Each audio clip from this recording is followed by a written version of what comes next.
is the Hebrew word for doctor, but it is also the acronym for reaching out, furnishing emergency health care.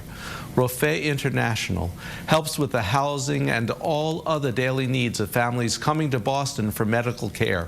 Joining me this morning is Mike Hirsh, the program director at ROFEH International. Welcome, Mike, and thanks for joining us. It's a pleasure to be here. Thank you, Rabbi. Mike, you have such an extraordinary story to tell about this great organization. Would you give us a little bit of the history of ROFEH International? Thank you, absolutely. ROFEH International was founded by the Boston Rebbe, Grand Rabbi Levi Yitzchak Horowitz of blessed memory, and is now under the leadership of Rabbi Naftali Horowitz. So the story goes because I asked the question. I wasn't around, and about 50 years ago, knowing about this organization. I was here, but I didn't know about it. And the story is that the Boston Rebbe and his wife got a phone call one day from a family in Israel who needed to come to Boston for a specific medical situation. And they had no place to stay. And he decided to take them into his house and give them food and give them transportation back and forth to the hospital and to take care of them so that they would have everything taken care of so they could do what is the most important thing, to focus on the patient. And as it goes with many other organizations and situations, 2 and 2 is still 4.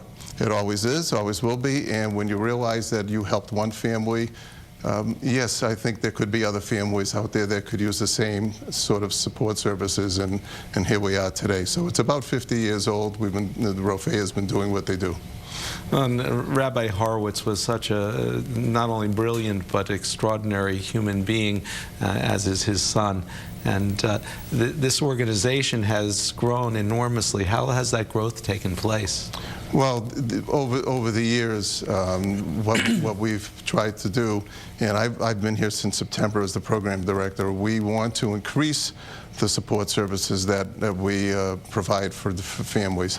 And you need to have a wonderful, caring a team of volunteers who deliver all of these services. And in order to have volunteers, you need to have programs that recruit volunteers, and that's one of the things that we've been doing. But we also, what's very important is we want to increase our visibility, and what I'm trying to do is reach more Jewish families and more Jewish communities. And what I've been trying to do since September is meet with different rabbis and different organizations, day schools, Jewish day schools. I've been fortunate to be privy to different Reform, Conservative, and Orthodox synagogues, shuls, temples, and have had some wonderful, meetings with rabbis, and they've been very supportive and trying to connect and integrate ROFEH into the communities so that they are aware of who and what we do. Yeah. From the very outset, ROFEH opened itself to Jews of every type and stripe. Absolutely. And that continues to be so. And we pride ourselves, obviously, on helping patients and families from all walks of life. And again, we're a non-sectarian, non-profit 501c3 organization, and we're here to help all of those who are in need. Well, it really is quite extraordinary. How does someone become a volunteer for ROFEH? Well, you might see a newspaper article. Since I've been here in September, we have had an article in the Jewish Advocate, in the Jewish Journal, which is near to me because I grew up on the North Shore. And that newspaper reaches the cities and towns north of Boston, such as I don't want to leave anybody out, but it's the Burlington, the Essex, the Gloucester, the Marblehead, Swampscott, Chelsea, Revere, all those areas. And in addition, the Jewish Advocate helps, but we also have a mini program that we designed that has been very effective. And what we do is we have a volunteer speak from the perspective of being a volunteer, what it means to that person. We have 2 brief videos that are very, we do everything brief. People don't want to hear too much. They want to hear what they came to hear. And we also have a recipient speak who also speaks from the other side and what it means to be, you know, a recipient of the support services. And what's really important is when you hear people speak, I could speak to people day in and day out, but I don't think they want to hear from me. They want to hear from the people who are doing and the people who are giving their free time. And the volunteers are so important to the organization because they deliver the services. We have opportunities all the time for volunteers, driving patients to and from the hospital, respite care, babysitting, we're interpreting, visiting the sick. And people can fill out the volunteer application, and when they do, they can mark off and indicate exactly what they would like to do. They don't have to do anything. There's no pressure. You can either look at the emails that I send and tell you about the opportunities at hand, or you can disregard it, which is a beautiful thing. But what really happens, which is really nice, is that when a volunteer volunteers usually once or twice with a family, they get hooked.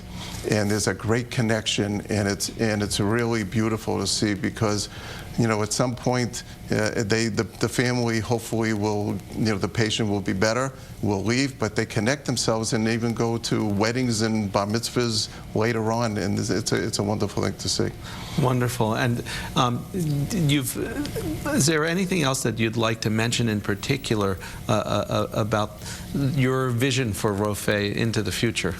Well, my vision would be that the Jewish communities, the Jewish leaders, the families, the rabbis, everybody would come under one umbrella, under the one roof, so that we could do what is really near and dear to us, which is do chesed, a kindness. Because regardless of everything else that goes on, I think we all have an innate need to do a kindness, and the ROFEH is a great place to do that.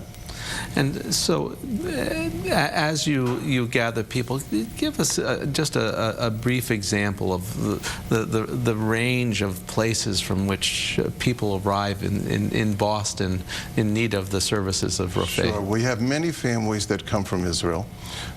We have victims of terror. We have Israeli soldiers, many from Israel, from Mexico, from France, from Italy, but anywhere within the United States, and New York, by the way. And I've been asked the question, why would somebody come from New York when they have the great hospitals?